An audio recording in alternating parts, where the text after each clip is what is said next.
vice-présidente. Il est désolant de devoir encore une fois intervenir pour réagir aux provocations insignifiantes du représentant de l'Algérie qui, au vrai sens du terme, perturbe les travaux de notre Conseil, soit quand ma délégation s'efforce de répondre sans plaisir aucun. Je réitère aux représentants du régime algérien que le Sahara marocain est un exemple de développement à tous les niveaux et dont ses dirigeants devraient s'inspirer au lieu de s'inscrire en permanence dans une logique haineuse et venimeuse de dénigrement à l'encontre des réalisations élogieuses de mon pays. Ces développements d'ailleurs motivent de plus en plus de pays à renforcer les relations de coopération avec le Maroc, dans ses provinces du Sud notamment, à travers l'ouverture jusqu'alors de près de 30 consulats aux villes marocaines de Dakhla et Ayoun. Sur le plan des droits de l'homme, nul, sauf l'Algérie évidemment, ne conteste l'ampleur de l'exercice démocratique dont jouit la population des provinces du Sud du Maroc et qui se manifeste entre autres par la participation pleine, entière et surtout volontaire aux élections locales et nationales à l'image de l'ensemble du territoire marocain.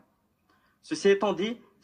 force est de souligner avec regret la situation diamétralement opposée du peuple algérien frère, avec un taux de participation avoisinant les 20% aux dernières élections législatives. Néanmoins, ceci exprime la lassitude générale quant à une comédie électorale dont la supercherie ne trompe pas nos frères algériens, ce qui leur coûte le prix fort de violations massives de leurs droits.